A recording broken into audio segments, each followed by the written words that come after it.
I always thought grief made families softer, kinder, closer, but the day we gathered in the attorney's office to hear my father's final will, I learned something else entirely. Grief doesn't change people, it reveals them. My father passed away 3 months ago.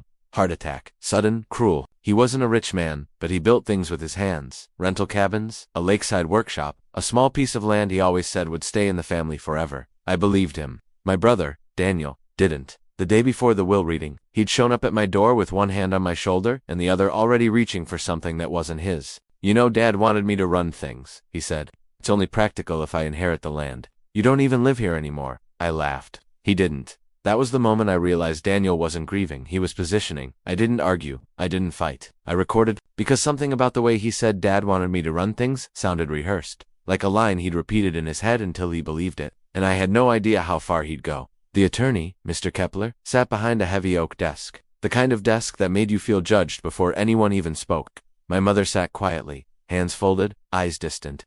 She trusted Daniel, she always had. Daniel leaned back in the chair like he owned the place already. Kepler opened the folder. Your father's will is very clear, he said. The property, workshop, and all assets are to be split equally between both sons. Objection, Daniel interrupted. In a will reading, Kepler blinked.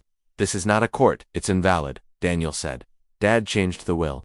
I have it here. He slid a set of papers across the table, crisp and convenient. Too convenient, Kepler studied them. My mother leaned forward. My heart dropped, because I recognized the signature at the bottom. It wasn't my father's. Kepler looked up. Where did you get these? Dad gave them to me during his last week. He wanted me to have full control of the property. My brother can take the sentimental junk, but the land stays with me. My mother nodded slowly, as if wanting to believe him, wanting the decision made for her. But there was something in Daniel's voice, something smug that told me this wasn't grief. It was a plan. So I took out my phone. Before we continue, I said, I have something the court should hear. Kepler frowned. Court, oh, I said quietly. This became a legal matter the moment he forged Dad's signature. Daniel's head snapped toward me. You can't prove that. I pressed play.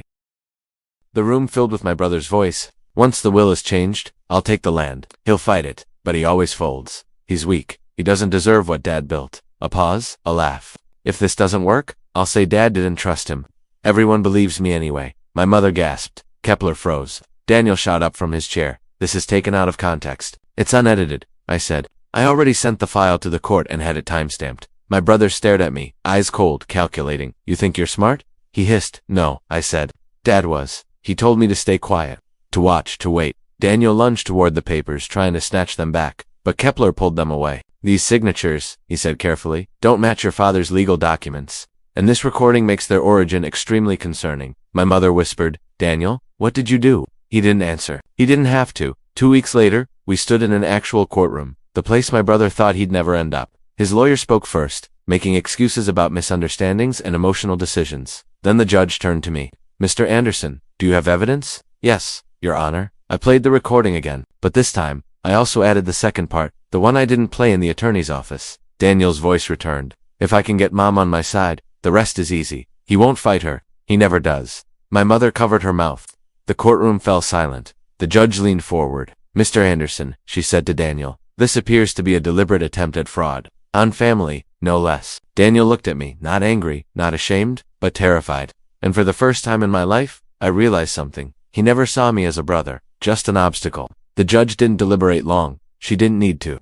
The will stands as originally written. She said, the property will be split equally, and this court is opening an investigation into attempted forgery and inheritance fraud. The gavel slammed down like thunder. Daniel's future shattered with it. Outside the courthouse, my mother walked slowly beside me. I didn't know, she whispered. I know, I said softly. He counted on that. She nodded, eyes wet. Your father trusted you. He always did. I trusted him too. I looked toward the horizon, toward the land my father built with his bare hands.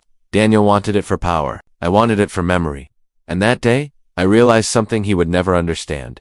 You can steal land. You can forge papers. You can manipulate grief, but you can't fake character. Not in front of a judge, not in front of a family, not in front of the truth. I walked to my car, breathed in the sharp, clean air, and smiled. Daniel tried to steal my inheritance, but in the end, he just proved why I deserved it.